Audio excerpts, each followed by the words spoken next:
너는 하나님의 뜻대로 행한 자라야 천국에 들어간다라는 말씀으로 은혜를 나누고자 합니다. 우리가 제일 중요한 신앙생활의 초점 내지 또 화두는 당연히 우리가 영생 얻고 천국에 들어가냐, 아니면 우리가 죄 가운데 심판받고 우리가 지옥에 들어가냐, 우리 거기에 있죠. 이 천국은 우리가 아는 대로 그냥 예수님 믿으면 천국에 들어가는 거죠. 이제 믿음이 아닌, 오늘 말씀은 가만히 보면 행함으로 천국 간다는 말처럼 들리는데, 그러나 잘 들어가 봐야 돼요. 우리가 천국에 들어간다는 믿음, 그 믿음이 과연 무엇이냐, 진정한 믿음이 무엇이냐를 알아야 돼요. 그러니까 진정한 믿음, 천국에 들어가는 믿음은 우리 기준이 아니에요. 세상적이고 윤리적인 기준, 우리의 철학적인 가치관이 아니라는 거죠. 천국에 들어가는 믿음의 기준은 하나님이에요. 하나님 말씀 안에 있고요, 하나님 중심적이어야 돼요. 하나님 말씀에 순종해야 하고 하나님 뜻대로 가야, 그래야 우리가 천국에 들어갈 수 있는 믿음이다라는 거지, 우리가 머리로 안다고 해서 우리가 천국에 들어간다는 것이 아니죠. 그래서 오늘은 말로는 제목 같으면 행함에 대해서 이야기하는 것처럼 보이지만 결코 행함이 아닌, 오늘은 진정한 믿음에 대해서 나누기를 원합니다. 이 세상의 법을 지키지 않는 사람도 감옥에 들어가요. 그렇죠?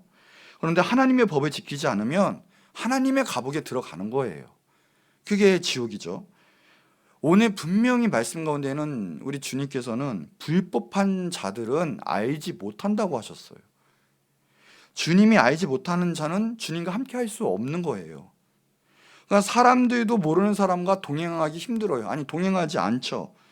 주님께서 난 너를 모른다라는 것은 불법을 행했던 자인데, 그들은 주님과 함께하지 못해요. 지옥에 간다는 말이에요. 사실상 영생 심판에 있어서 지옥 형벌에 처할 수밖에 없는 자를 말해요. 이게 불법인데, 불법은 단순히 우리가 윤리적인 죄뿐만이 아니라 더 넘어서 하나님에 관한 법이에요. 하나님에 관한 법. 즉 하나님이 하지 말아라 하는 거 하지 말고, 하나님이 해라 그런 거 하는, 하나님 말씀에 순종하지 않는 모든 법을 지키지 않는 것이 바로 불법이라는 거예요. 불법. 그래서 오늘은 이 말씀은 상당히 우리가 중요시 여겨야 되죠. 오늘 말씀 보니까 마태복음 7장 21절이에요. 본문. 이거 보면 하늘에 계신 내 아버지, 즉 하나님의 뜻대로 행하는 자라야만, 하나님 뜻대로 행하는 자만 천국에 들어간다고 분명히 말씀하셨어요.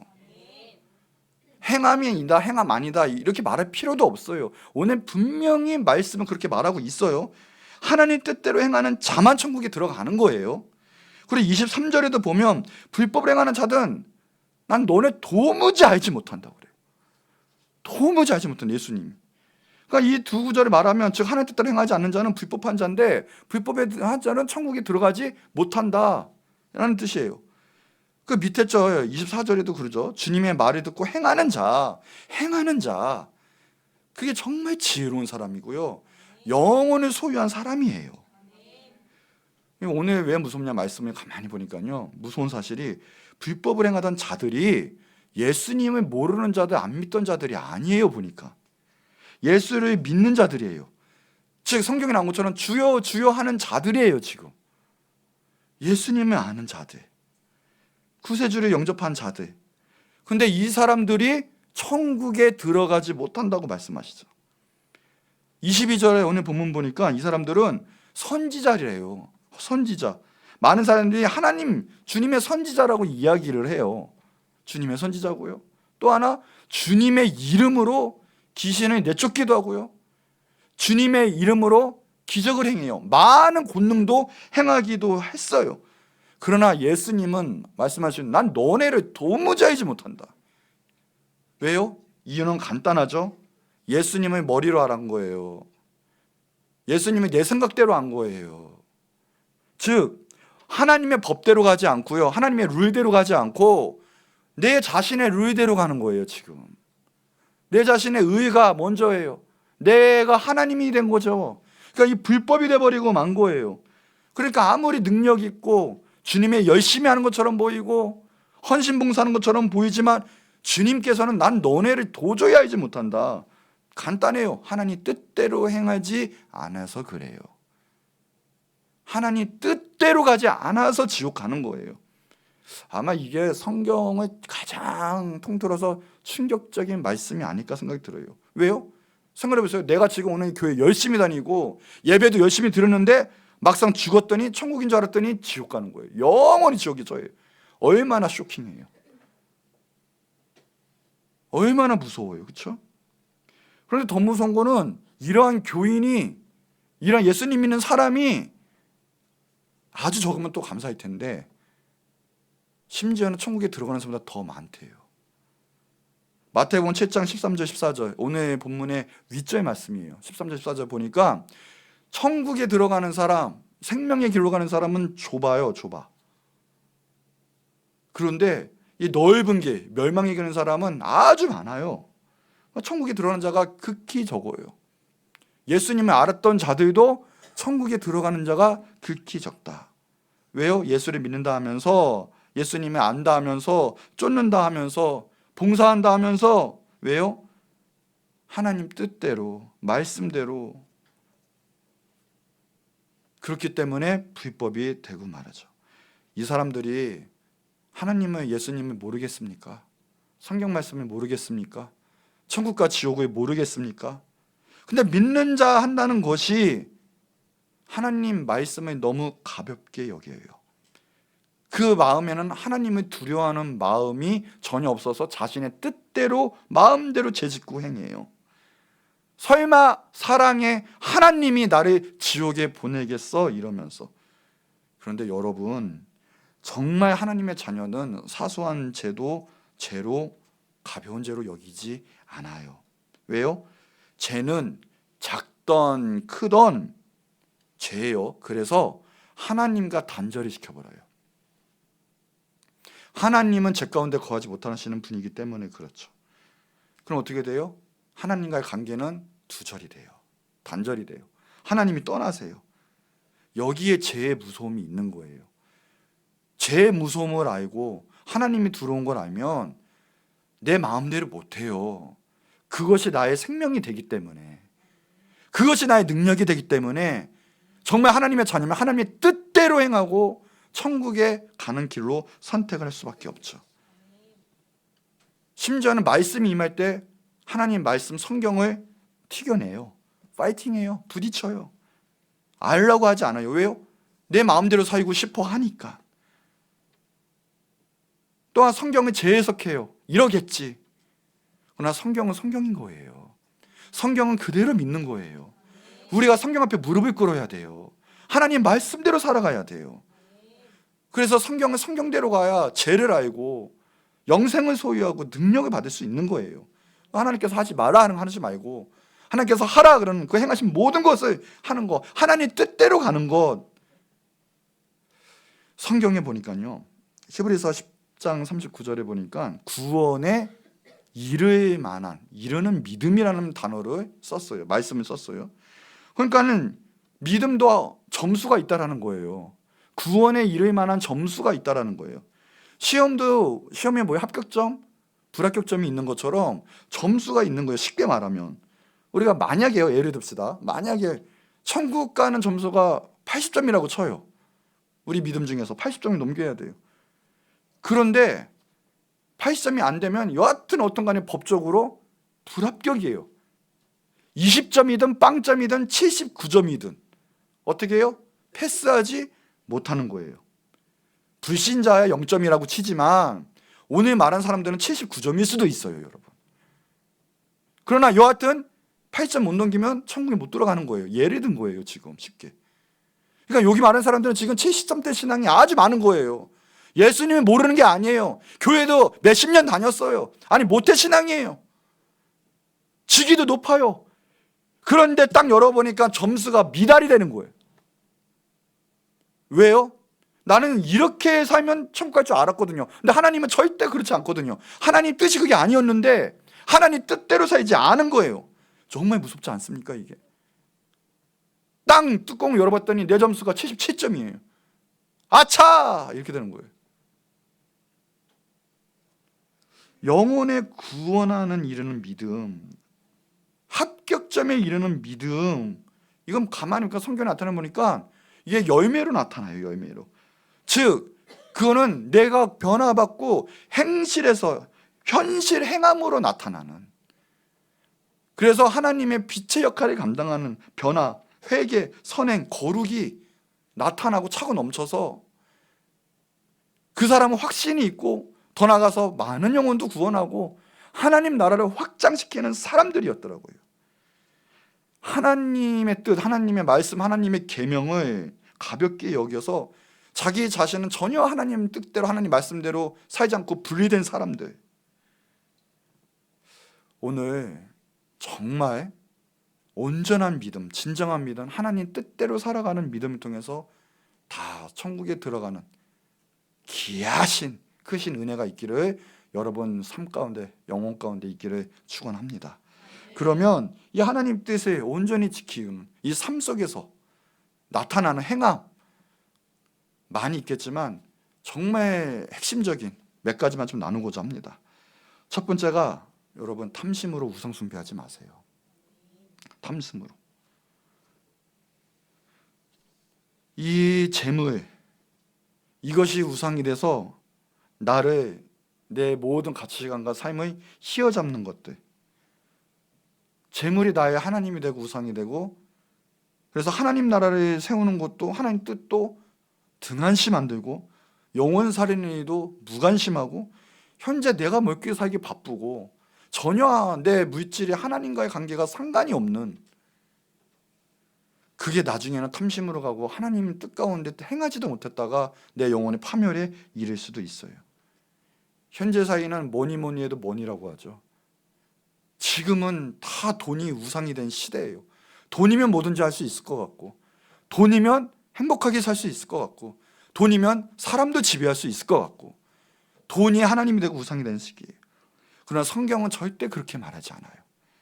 마태복음 19장 21절에 보니까 너가 온전하고자 할 건데 너 온전해라 하는데, 그 온전한 게 뭐냐? 너 소유를 팔아가지고 가난한 자들에게 줘라. 그래야면 하늘에서 보화가 너게 있으리라. 그리고 와서 나를 따르라. 뭐라고 해요? 도리어 내가 부자가 되고 내가 돈이 많아서 그때 하나님의 일을 하겠습니다가 아니에요. 온전한 것은 도리어 내가 얼마가 있든 상관이 없어요. 그날 사람을 살리는 거예요. 하나님 나라를 세우는 거예요. 100만 원 있든 1000만 원 있든 1억이 있든 상관이 없어요. 그거 내 것을 온전하게, 필요한 곳에 하나님 명령에 가난한 자들에게 그걸 살리는 거예요. 나는 돈이 없으니까. 아니요, 돈이 있어도요, 욕심 많은 사람은 더 굳으세요. 거기에 더 모아요. 더 쓸 수가 없어요. 디모데전서 6장 10절 볼게요. 돈을 사랑함이 일만 악의 뿌리가 되나니. 돈을 사랑하는 것이요, 모든 악의 뿌리가 돼요. 이것을 탐내하는 자들이 미혹을 받아요. 그럼 어떻게 됩니까? 영에 영향을 끼쳐요. 믿음에서 떠나 결국은요, 행복하지도 않아요. 많은 근심으로 자기를 찔러요. 그때 하나님 주신 물질 다 하나님 것입니다. 감사함으로, 또 하나님 명령하신 11조라도 영혼을 살리고 교회를 세우기 위해서, 그것이 하나님이 주신 나의 청지기의 목적인 거죠. 히브리서 13장 5절에도 돈을 사랑하지 말고 있는 바를 족한 줄 알아. 하나님이 주시는 거예요. 부자가 축복이 아니에요. 이거는 달란트의 개념이에요. 능력의 개념. 하나님은 그냥 거기에 맞는 일을 사용하기 위해서 누군가는 물질의 축복을 주시고, 누군가는 건강의 축복을 주시고, 누군가는 뭐 이렇게 여러 가지 축복을 주시는 건데, 그 중에 하나지 물질이 축복의 기준이 아니라는 거예요. 그러니 주님이 주신 것만큼 그냥 있는 바를 족한 줄 알라. 그가 친히 말씀하시를 내가 결코 너희를 버리지 아니하고 너희를 떠나지 아니한다. 물질 때문에 하나님 축복이 더 충만하고 있고 그게 아니에요. 상관이 없습니다. 누가복음 12장 33절에도 너희 소유를 팔아 구제하여 낡아지지 아니하는 배낭을 만들라. 곧 하늘에 둔 바 다함이 없는 보물이니 거기는 도둑이 가까이 하는 일도 없고 점도둑도 없다. 이래요. 정말 없어지지 않는 천국의 보화를 쌓으라라는 얘기예요. 우리가 죽어서는 10원도 못 가져가지만 미리미리 천국에는 보낼 수 있어요. 뭐예요? 주님을 위해서, 하나님 나라를 위해서, 죽어가는 영혼 살리고 예수님의 복음을 위해서 쓰면 그건 없어지지 않은 하늘의 상금이 되는 거예요. 마태복음 13장 44절 46절에도 마찬가지예요. 천국을 먼저 안 사람은 어떤 자세가 나오냐 봤더니요, 밭에 보물이 감춰져 있는 거예요. 그랬더니요, 그 사람이 그걸 알고 자기의 전 재산을 팔아서 그 밭을 사요. 왜요? 거기에 감추어진 보화가 있기 때문에. 옛날에는요, 이 밭의 주인이 이 밑에 있는 보화까지도 가져가는 법이었거든요. 그러니까 예를 들어 지금 100억짜리 보화가 붙어 있는 거예요. 옛날에는 그런 일이 많았다고 합니다. 100억짜리 만약에 보화가 있으면 그 밭이 10억이에요. 그럼 그것을 알았어요. 그러면 내 재산 10억을 다 팔아서라도 그 땅을 소유하는 거예요. 왜요? 그 밑에는 100억이 있으니까. 여러분, 천국은 이 세상께 비교가 안 돼요. 정말 예수님 믿으세요? 천국을 갈 자신 있고 소유하셨어요? 그러면 관점이 어떻게 되냐? 이 땅에 머물러 있지를 않아요. 이미 천국에 소유한 사람은 이 땅 가운데 어떻게든 잘 먹고 잘 쓰고 돈을 소유하려고 하등지등 막 이렇게 살지 않아요. 까짓것. 저 천국을 소유하기 위해서 이 땅 가운데 우리의 모든 걸 바칠 수도 있어요. 주님을 위해서. 그래서 영원한 보화, 더 큰 보화를 소유하게 되는 거죠. 또 밑에 보니까 극히 값진 진주 하나를 발견한 거예요. 그랬더니 자기의 소유를 다 팔아서 그 진주를 사요. 위에 있는 비와 같은 예한 거죠. 천국을 소유한 사람은 이러한 행동을 나타낼 수밖에 없어요. 그런데 이 땅에 머물면서 이 땅에 돈돈돈 그러면서 탐심 가지고 겨우 내 하고 싶어 하는 거, 내 욕구를 채우려고 저 상금, 영원한 천국에 있는 그거 준비하지 않습니까? 그럴 수가 없는 거예요. 이 세상에 매일 수가 없는 거죠. 하나님께서는 온전하려면, 또 온전한 천만의 구원을 받으려면 결국은 내 것이 내 것처럼 욕심 있게 소유를 갖지 말라는 거예요. 주님이 아무리 많은 돈을 주셔도 이건 내 게 아니다. 청지기의 삶을 가지고 많은 영혼을 살리고 주님 나라를 확장시키는 데 사용하고, 그런데 신기한 건 그러면 축복을 더 받아요. 이 세상에서도. 오직하면 다 팔아 가난한 자에게 주고 나를 따르라. 영혼을 살려라. 이 뜻이거든요.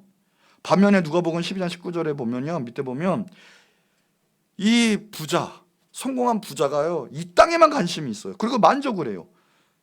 창고에 가득 싸놓고요, 이제는 창고에 더 줘야 됐어. 그러면서 내 영혼에게 이런 거야. 야, 이제는 이제 만족한다. 여러 해 쓸거는 다 쌓아뒀으니 이제는 평안히 쉬고 먹고 마시자, 즐거워하자. 그랬더니 하나님 뭐라 하느냐? 이 어리석은 자야. 내가 내 영혼의 도로 찾으면, 오늘 밤 죽으면 너가 예비하고 준비한 것 다 누구 것이 되겠느냐? 그러면서 마지막 말씀이 그래요. 자기를 위하여. 누구를 위하여? 나를 위하여. 나. 내 돈. 내 것. 나 이거 살 거야, 저거 살 거야. 욕심을 포기하지 못해. 이렇게 재물을 쌓아두고 하나님께 대하여. 누구에 대하여? 하나님께 대하여 부유하지 못한 자가 이와 같다. 제일 어리석고 파멸에 가질 수밖에 없는, 하나님 뜻대로 행하지 못하는 자, 이와 같다. 심지어는요, 땅에 없어질 것을 바라면서 저축하는 거, 주님께서는 심지어는 그것을 보고 어리석다까지 하고 이야기하세요. 골로새서 3장 5절에 보면 땅에 있는 지체를 죽이라. 음란, 부정, 사욕, 악한 정욕, 탐심. 근데 탐심이 뭐예요? 우상 숭배다. 땅에 있는 거 죽여야 돼요. 이 탐심이 되면 그게 우상 숭배가 되고요. 우상 숭배는 하나님 용서하지 않으세요. 제일 무서워하시는 거예요. 재물에 대한 욕심 분명히 버리라고, 탐심 버리라고 하나님께서 말씀하십니다. 마가복음 10장 25절에도 그래요. 낙타가 바늘기로 나가는 것이 부자가 하나님의 나라에 들어가는 것보다 쉽다.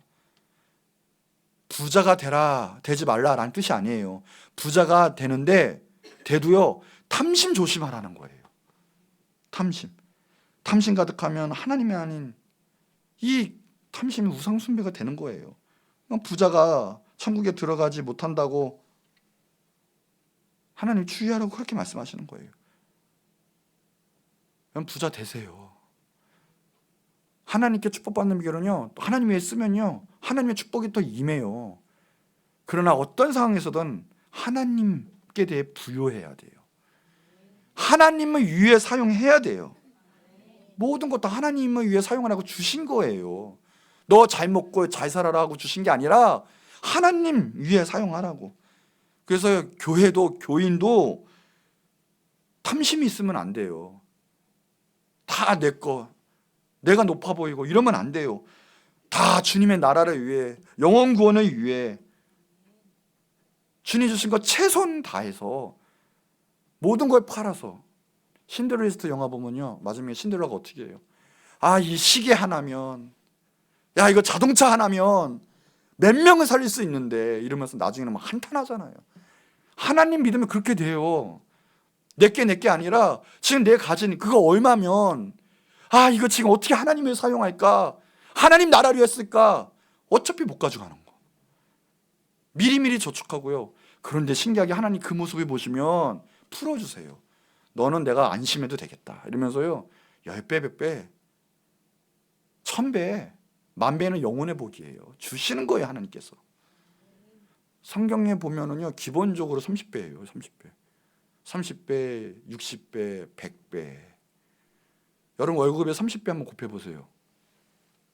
축복받고 싶지 않으세요? 풀리는 역사가 일어나요. 그런데 우리가 가진 이 돈, 재물 꽉 엉켜 잡으면요, 안 돼요. 왜? 우상숭배니까. 하나님의 저주가 임하죠. 하나님 뜻대로 행하지를 못해요. 그게 아차 싶으면요, 내 영혼이 파멸이 돼요. 그래서 불법을 행하게 돼요. 탐심 조심하셔야 돼요. 오직 내 안에 하나님의 영으로 충만하셔야 돼요. 두 번째, 예배를 생명과 같이 드리셔야 돼요. 특별히 주의 성수. 출애굽기 31장 14절 15절에 보면 너희는 안식일을 지킬지니, 지금 말하면 주의 성수예요. 이는 너희에게 거룩한 날이 됨이니라. 그날을 더럽히는 자는 모두 죽일지며 그날에 일하는 자는 모두 그 백성 중에서 그 생명이 끊어지리라. 무슨 말이에요? 정말 영으로 죽어요. 내 마음대로 정말 존귀한 날이고 이 날은 주님께 집중하면 그래도 한 주가 주님 하나님한테 포커스가 맞춰져요. 완전히 타락하진 않아요, 그래도. 그런데 그마저도 하면 주일 예배 마음대로 우습게 여기고요, 내 마음대로 그날도 행하면요, 결국은요 하나님께 멀어질 수밖에 없고요, 하나님의 축복이 떠나갈 수밖에 없어요. 정말 죽어요. 두렵게 여기시고 지키셔야 돼요. 6일 동안은 일할 것이나 7째 날은 큰 안식일이니 여호와께 거룩한 것이라. 주일은 주님의 날이에요. 우리 게 아니에요. 내 마음대로 행하는 날이 아니에요. 쉬고 싶으면 쉬고 놀고 싶으면 놀고 그런 날이 아니라고요. 하나님의 날이에요. 거룩한 날이에요. 안식일 일하는 자는 누구든지 반드시 죽일지라. 구약에는 죽었어요. 정말 두렵고 감사하고 기쁜 마음으로 주님 앞에 나가는 날이에요. 그런데요, 주님 앞에 나가서 은혜 받으면요, 이 내 영혼이 얼마나 평안하고 얼마나 기쁜지 몰라요. 세상의 모든 악한 것들이 풀어지는 역사가 있어요. 여러분, 주일 예배뿐만 아니라 한 번 한 번의 예배가 내 모든 영생의 길을 좌지우지해요. 예배를 정말 생명과 같이 지키셔야 돼요. 성경에 보면요, 아브람 때부터 시작뿐만 아니라 모든 것, 하나님의 큰 역사, 민족이 바뀌는 역사, 흐름의 역사까지도요, 거기에는 다 무엇이 역사하셨냐, 하나님께서 무엇을 받으셨냐, 예배가 있었어요. 아브라함도 어딜 가든 다 제단 쌓고 예배를 했어요. 예배하는 곳에 하나님의 은혜와 하나님의 역사가 있어요. 하나님의 은혜가 있고요, 기적이 일어나려면 거기는 반드시 예배가 있었어요. 한 번의 예배 때문에 그 민족이 살았거든요. 한 번의 회개 때문에 그 민족이 살았어요. 전쟁을 막아주셨고요, 그 민족이 하나님의 빛에 하나님의 민족이 될 수도 있었고요. 예배할 때 진정으로 하나님이 만나고 하나님이 역사하고 하나님 기름 부으실 때 그것이 변화되는 은혜가 있었고, 그 땅이 변화되는 은혜가 있었어요. 여러분, 인생 성공하고 싶으면 예배에 성공하셔야 돼요. 반드시 예배가 있을 때 하나님이 응답하시지, 그 어떤 곳으로 하나님께 응답이 될 수가 없어요. 예배밖에 없어요. 하나님 만나는 시점은 예배밖에 없어요. 뭐요? 주님이 십자가 예수 그리스도를 통한 예배. 여러분, 반드시 하나님과 멀어지고 내 영혼이 파괴되고, 그리고 악한 마귀의 밥이 될 때 반드시 그때는 뭐가 있냐? 예배 못해요. 어느 순간 예배에 열정이 식고요, 기도가 안 되고요, 기도가 식어요. 하나님과 멀어져 가요. 반드시 그때가 있어요. 예배를 보면 알아요. 요한복음 4장 23절에 보면 하나님께 참되게 예배하는 자들은 신령과 진정, 영과 진리로. 영은 뭐예요? 예배는 영이에요. 우리의 영으로 하는 거예요. 머리로 하는 것도 아니에요. 지식으로 하는 것도 아니에요. 성경 공부를 하는 것도 아니고요. 하나님 만나는 거예요. 내가 여기 있습니다. 영으로 만나주세요. 간절히 사모하는 거예요. 진리로. 뭐예요? 진리는 온 모든 악한 것들 다 물리치고요, 참되신 예수 그리스도, 참되신 성령, 그 하나님 한 분 마음에 대해서 붙잡는 거예요. 그 예배하는데요, 하나님께서는 그 예배하는 자들을 찾으세요. 그래서 그런 자들을 통해서 하나님의 나라를 만드세요. 하나님의 일을 하세요. 예배하는 자가 하나님께 쓰임받는 자고 하나님의 기적을 선포하는 자지, 예배가 없는데 하나님의 일을 이룰 수는 없는 거예요. 타락하고 하나님께 무익한 사람들 제일 먼저 큰 특징은요, 예배가 없어요. 마음 가운데 예배가 식어요. 예배가 진정 예배는 자는 하나님을 간절히 사모해요. 그래서요, 날마다 기도해요. 주일 예배뿐만 아니라 내 삶이 예배가 되는 거예요. 무엇을 하든 하나님 먼저, 하나님 임재해 주시고, 하나님이 일해 주시고, 하나님 앞장서 주시고, 하나님 영광 받아주세요. 나를 통해서 하나님의 일이 이루어지기 원합니다. 무엇을 하든 그것이 예배예요. 신령과 진정, 영과 진리로 예배하세요. 날마다 예배하세요. 날마다 기도하세요. 말만, 생각으로만 예배가 아니라 행함이 있어야 돼요. 하나님 뜻대로 정말 예배하세요. 그래야 천국에 들어가요. 예배 중요합니다. 예배 놓치면 내 영혼이 파멸이 돼요. 하나님 뜻대로 할 수가 없어요. 그럼 불법이 된다니까요. 세 번째, 거룩하지 않은 것부터 멀리 하세요. 베드로전서 1장 16절에 보면 하나님께서 말씀하세요. 내가 거룩하니 너희도 거룩해라. 하나님 어떠신 분이다? 한마디로 말하면 거룩하신 분이다. 그러니 우리도 어떻게 해야 된다? 하나님의 자녀라면 거룩할 수밖에 없죠.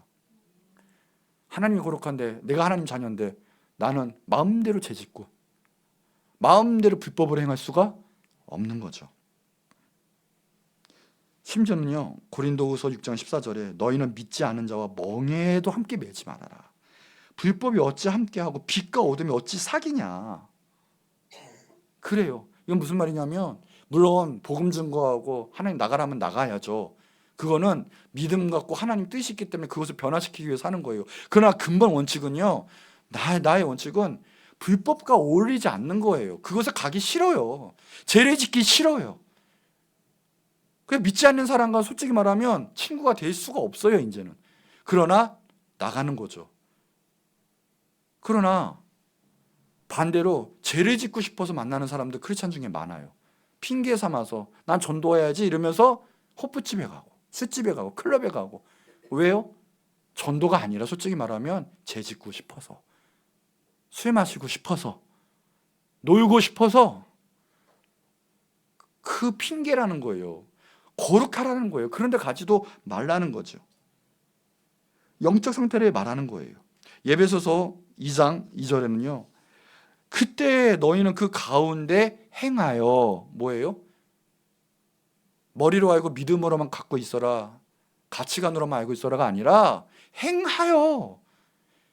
어떻게 해라? 무슨 행위냐? 이 세상 풍조를 따르고 공중곳을 잡은 자를 따랐다. 세상을 따랐다는 거예요. 악한 마귀를 따랐다는 거예요. 근데 그게 무슨 영이냐? 불순종의 아들 가운데 역사하는 영이다. 기본적으로 세상을 좋아하고 세상 범죄하는 사람들은 악한 마귀인데 불순종의 영이 있어요. 그래서 하나님을 대적하게 되어 있어요. 그게 무서운 거예요. 세상을 사랑하면 그래서 하나님을 사랑할 수가 없어요. 하나님 거룩하기 때문에 죄가 있고 거룩하지 못하면 하나님을 사랑할 수도 없고 하나님과 동행할 수도 없어요. 기본적으로 거룩은 구별이란 뜻이에요. 우리는 하나님께 구별이 된 사람들이에요. 그럼 하나님 방법대로 하나님 말씀대로 뜻대로 살 수밖에 없고 세상은 보이지 않아요. 가운데간데 없어요. 그런데 세상을 따라갔다는 것은 이미 약한 역사, 불순종이 임한 거고요. 불순종은 뭐예요? 하나님 당연히 대적을 할 수밖에 없어요. 그래서 무서운 거예요. 내가 거룩하지 않다는 게 징표가 될 수가 있는 거죠. 세상의 오락, 세상의 풍조, 불순종의 영이에요. 잠언 23장 29절 33절에도 보면요, 재앙이 누구에게 있느냐, 근심 누구에게 있느냐, 분쟁, 원망, 까닭 없는 상처, 이 불근은 누구에게 있느냐 봤더니요, 술 마시는 자에게 있어요. 술에 잠긴 그거예요. 자에게 혼합한 술, 포도주는 붉고 잔에서 번쩍이고 순하게 내려가느니 너는 그것을 보지도 말지어다. 왜요? 그것이 마침내 뱀같이 물 것이고 독사같이 쏠 것이며 또 내 눈에는 개이한 것이 보일 것이며 내 마음 구부러지 말할 것이며. 알코올 중독에 걸리죠. 결국은 이성이 파괴돼요. 결국 하나님의 형상이 파괴가 돼요. 여러분, 중독에 관한 건 마귀 역사거든요. 여러분, 술 마시지 마세요. 담배 하지 마세요. 마약하지 마세요. 한 번 하면 계속하게 돼요. 끊을 수가 없어요. 문제는 그걸 택하면 불순종의 영이 역사하기 때문에 하나님을 선택할 수가 없어요. 그게 무서운 거예요. 이미 막혀요. 예배가 안 돼요. 기도가 안 돼요. 불순종하게 돼요. 그 위선이 돼요. 머리로만 알게 되지 하나님 따라갈 수가 없는 위선이 돼버려요.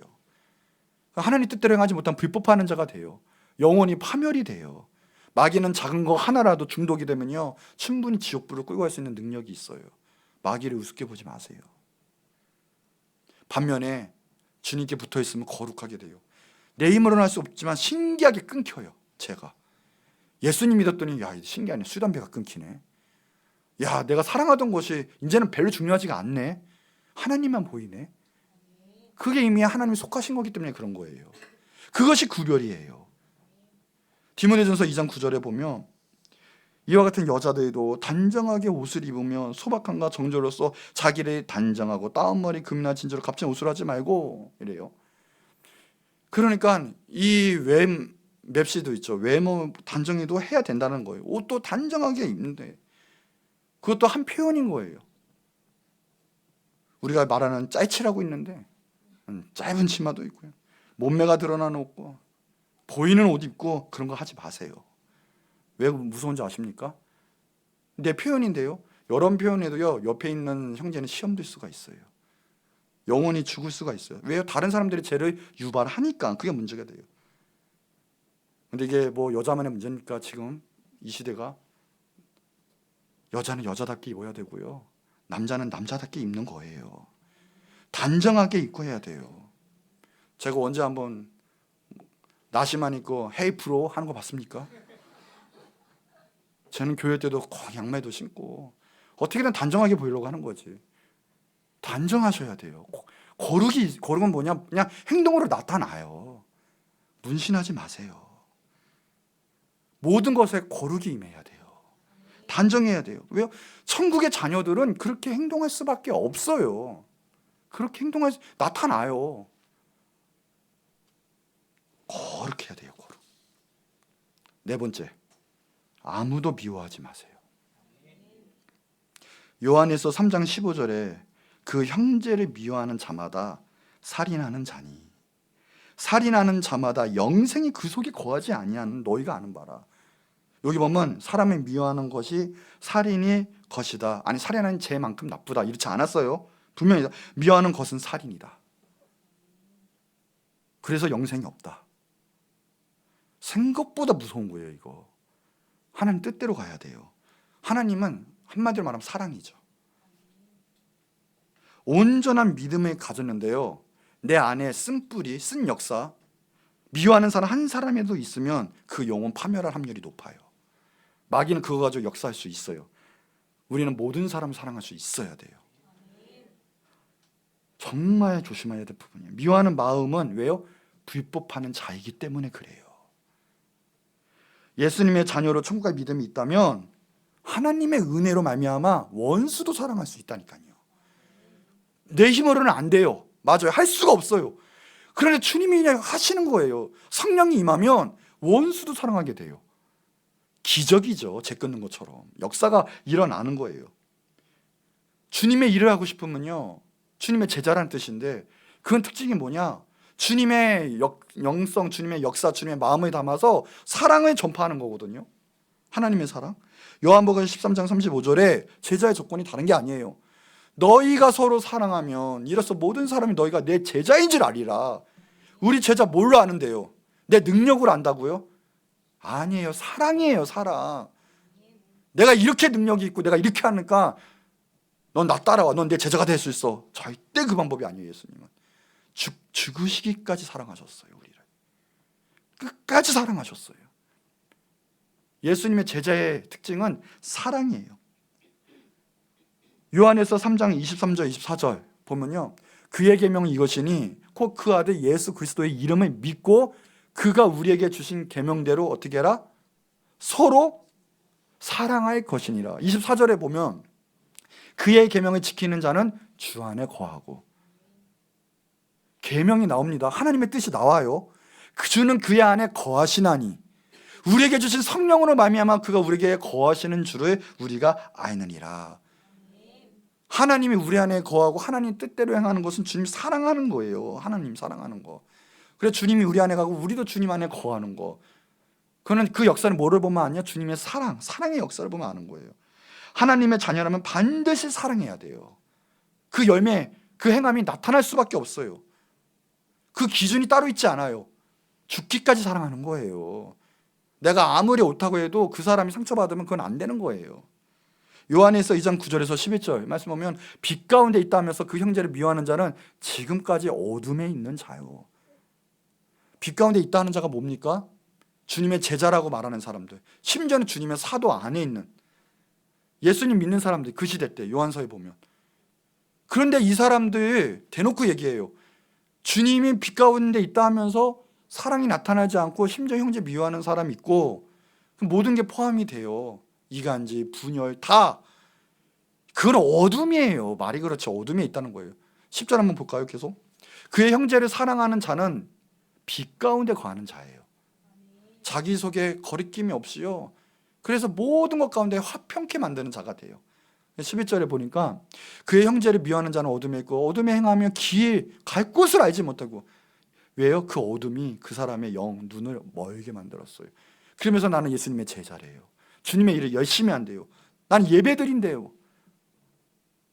하는 건 다 분열. 어떤 일이 있든 간에 하나 되게 만들고 화평하게 만들고 이래야 되는데 그걸 하지 못해요. 그릇이. 솔직히 말하면 그거는 자기 열심이지 어둠에 있는 역사 가운데 있는 거예요. 아무라도 한 사람이라도 미워하지 마세요. 그게 나를 죽일 거예요. 하나님 뜻대로 행하지 못하는 역사를 만들 거예요. 마지막 5번째, 거짓말하지 마세요. 요한계시록 21장 27절 무엇이든지 속된 것이나 가증한 일 또는 거짓말하는 자 결코 그리로 들어가지 못하되. 천국이 말하는 거예요. 오직 어린 양의 생명책에 기록된 자들만 천국에 들어가는 거예요. 속된 것, 세상을 사랑하고 하나님보다 내가 높아진 그런 것들, 교만한 것들, 또 가증한 일, 하나님 보시기에 이율배반적인 것, 그리고 뭐예요? 거짓말하는 자는 분명히 나왔어요. 성경에. 결코 그리로 들어가지 못하다. 주님을 믿는다면서 가증한 일을 하고 있고요, 세상 거 하고 있고요, 이런 것들 결코 들어가지 못한다. 오늘 축복합니다. 예수 그리스도의 보혈로 모든 죄가 사함받고 생명책의 이름이 기록되길 축복합니다. 거짓말하면 안 된다는 거예요. 요한에서 2장 4절 그를 아노라 하고 그의 계명을 지키지 아니하는 자 그게 거짓말하는 자요 진리가 그 속에 있지 아니하니. 하나님 안다 해놓고 그의 계명, 하나님의 뜻대로 살지 아니하는 자들, 그 자체가 거짓말하는 자예요. 하나님을 안다 하면서 하나님 뜻대로 가지 않으면 하나님은 모르는 거고요. 아니 안다 해도 위선이 되는 거죠. 그러니 거짓말이 되는 거예요. 그 진리가 그 속에 역사하지를 못해요. 그러니 불법을 행하는 자들이 되는 거예요. 생각보다 중요한 문제죠. 요한계시록 21장 8절에 보면 영원 불못에 처할 사람이 나오는데 그 중에 하나가 거짓말하는 모든 자들, 불과 유황으로 타는 못에 던져진다. 여러분, 이 모든 죄에서 하나님의 은혜 가운데 하나님 뜻대로 행해서 이 모든 것에서 합격점을 받는 여러분 되시기를 축복합니다. 열심히 한다고 해서 79점으로 불합격되는 일이 없기를 바랍니다. 고린도전서 4장 4절에 보면요, 내가 자책할 것이 아무것도 깨닫지 못하나. 사도 바울의 고백이에요. 얼마나 자신 있어요. 내가 윤리적으로 율법적으로 하나님 앞에서 내가 당당한 거예요. 깨끗한 거예요. 내가 자책할 아무것도 깨닫지 못하나. 그러나 이로 말미암아 내가 의롭다 하면 얻는 건 아니다. 나를 심판한 것은 오직 예수님이기 때문에, 주만이기 때문에 그것 때문에 내가 그런 건 아니다. 그러나 이건 본받을 만해요. 내가 자책할 아무것도 깨닫지 못하나. 나 자책할 것이 없다. 이것이 여러분의 고백이 되셔야 돼요. 지금 딱 오늘 말씀 들었는데, 야, 나 오늘 지옥인데, 야, 나 자신 없는데, 와, 나 큰일 났다. 걱정하지 마세요. 오늘부터 예수님의 은혜가 있기 바랍니다. 그래서 신앙생활은 내 뜻대로 하는 게 아니에요. 하나님의 긍휼을 구해야 돼요. 예수님 십자가의 은혜가 있고요, 교만하지 말고 내 심령으로 주님의 그 은혜를 받아들이셔야 해요. 바울은 자기가 잘나서 한 고백이 아니에요. 하나님의 확실한 은혜를 알았기 때문에 이 말을 한 거예요. 자기 죄인이에요. 의가 센 거 알아요. 그런데 하나님의 성령의 역사가 너무 강하니까, 내 육신의 법을 누르니까, 아니 성령의 불을 태워버리니까 주님 뜻대로 하는 거예요. 그걸 안 거예요. 아, 신앙생활 나의 힘으로 할 수 없지만 성령의 역사로 하는 거구나. 그러니 되네. 하나님의 은혜와 역사가 나를 강구하시네. 역사하시네. 그냥 나는 마음문 열고 순종하기만 하면 되네. 하나님이 일하시네. 이걸 고백한 거예요. 지금 하다 보니까 내가 자책할 것이 없네. 하나님 거짓말하지 마. 근데 불순종하면요, 막 알기면 내 깨대로 하는 거예요. 근데 바울은 맡긴 거예요. 아멘. 성령이 역사하셔서 하니까 거짓말이 안 되네. 탐심, 너 갖지 마. 근데 안 돼요. 나는 뭣도 가져야 되고 뭣도 해야 되고요. 아니에요. 나는 성공하고 싶고요. 막 이러면 불순종의 역사로 이미 땡인데, 바울은요, 아멘. 바울이 어떤 사람인데요. 근데 다 내려놨어요. 그리고 주님의 십자가를 졌어요. 하라니까 아멘 한 거예요. 근데 성령님이 역사하시니까 되네. 이거거든요. 오늘 불순종의 영이 떠나가시는 거예요. 그래서 내 죄, 내 의대로 행하는 게 아니라 하나님 말씀대로 겸손히 뜻대로 행해야 돼요. 그게 천국 시민권자의 특징이고요, 그게 천국에 들어갈 사람들이에요. 내 의가 십자가에 못 박히는 거예요. 바울은 그거 안 거예요. 성령의 역사를 맡긴 거예요. 내 영혼과 내 삶을. 그러니까 주님이 하시니까 내가 자책할 것이 없다까지도 자신감 있게 얘기하는 거예요. 이게 진짜 자기가 교만하고 자신 있어서 한 얘기가 아니에요. 바울이 로마서에서 어떤 고백을 하는데요. 바울이 난 공고한 자다. 큰일 났다. 똑같아요. 성장이 우리랑 똑같아요. 그러나 단 하나가 틀리다면, 우리의 선배들, 목숨 걸고 주님의 나라를 확장시키고 지켰던, 복음 증거했던 선배들은 공통돼요. 다 성령님께 맡겼어요. 성령으로 충만하고요, 성령의 임재 가운데 그의 삶을 살아갔어요. 그러니 우리 그들의 목표, 모든 것은 하나님 나라, 하나님 뜻 가운데 있었던 거죠. 여러분, 하나님 뜻대로 행하는 자가 정말 하나님 자녀고요, 그 사람들이, 하나님 자녀들이 천국에 들어가는 거예요. 그러니 믿음이 있는 자는 열매가 나타나요. 행함이 있다고요. 하나님 믿는다면서 성경에 벗어난 불법적인 이들을 행하는, 그러면서 이게 하나님의 자녀이겠습니까? 온전한 믿음이겠습니까? 아니라는 거예요. 속으면 안 되는 거예요. 그러니까 행함으로 가는 게 아니라 결국은 온전한 믿음은 행함을 나타낼 수밖에 없고 열매를 맺을 수밖에 없어요. 그걸 보면 아는 거예요. 결론입니다. 오늘 믿음을 선포했습니다. 뭐예요? 내 거 내려놓고 이제 하나님 뜻대로 살겠습니다 하면 바울처럼 하나님의 역사와 은혜가 내 심령과 내 삶 가운데 있을 거예요. 내 강팍한 주님의 놀라우신 은혜와 사랑을 받지 아니하고 하나님 말씀대로 순종하고 그 뜻대로 살려는 그 마음이 없는 그 돌 같은 내 마음, 그 불순종에 휩싸인 내 마음, 내 심령이 문제인 거지. 오늘 한번 이제 주님 말씀대로 살겠습니다. 주님 말씀이 내 생명보다 귀합니다. 주님의 말씀이 나를 살립니다. 이제 내 고집, 내 강박한 마음 다 내려놓고 하나님 뜻대로 살아가겠습니다. 그 믿음이 참다운 믿음이에요. 진정으로 예수님 나의 구세주로 믿으면 이제 그 말씀대로 그 뜻대로 정말 역사대로 행할 수밖에 없어요. 불순종이 떠나가요. 하나님의 율법과 관련한 복과 저주는 너무 단순해요. 쉽게 말하면요, 하나님 말씀 뜻대로 행하고 순종하면 복 받는다, 하지 않으면 저주 받는다. 너무 간단해요. 신명기 30장 15절 18절에 보면 오늘 생명과 복, 사망과 화가 너 앞에 있다. 그런데 내가 오늘 명령하는데 너 하나님 여호와를 사랑하고 그 모든 길로 행하면 그의 명령과 규례와 법도를 지키라 하는 그것인데, 그러면 너가 생존하고 번성할 것이고 너가 차지할 땅에서 너가 복을 받을 거다. 쉽잖아요. 주님 말씀대로 살면 되는 거죠. 그런데 만일 마음에 돌이켜 듣지도 아니하고 유혹을 받아 심지어는 하나님의 법을 뻔한 다른 길로 우상 숭배하면 그 신들에게 절하고 나가면 너 반드시 망한다. 너의 날이 길지 못하다. 단순하잖아요. 둘 중에 하나예요. 둘 중에 하나. 오늘 하나님의 명령, 음성, 또 하나님의 터치하심이 있으면 그걸 받잡으면 돼요. 근데 간박한 마음에 그 하나하나 한 번에 한 번에 그 음성을 너무 가볍게 여기고 하나님 무시하고 순종하지 않고 내가 하나님보다 높아져서 내 마음대로 살아가면 내 인생 꼬여요. 진작에 잘 될 걸. 그런 인생 살다가 하나님 영광도 못 돌리다가 그렇게 망하는 거예요. 그런데 하나님의 법이 어렵지 않다고 나오더라고요. 신명기 30장 11절 14절 내가 오늘 내게 명령한 이 명령 너게 어려운 것이 아니다. 먼 곳에 있는 것도 아니다.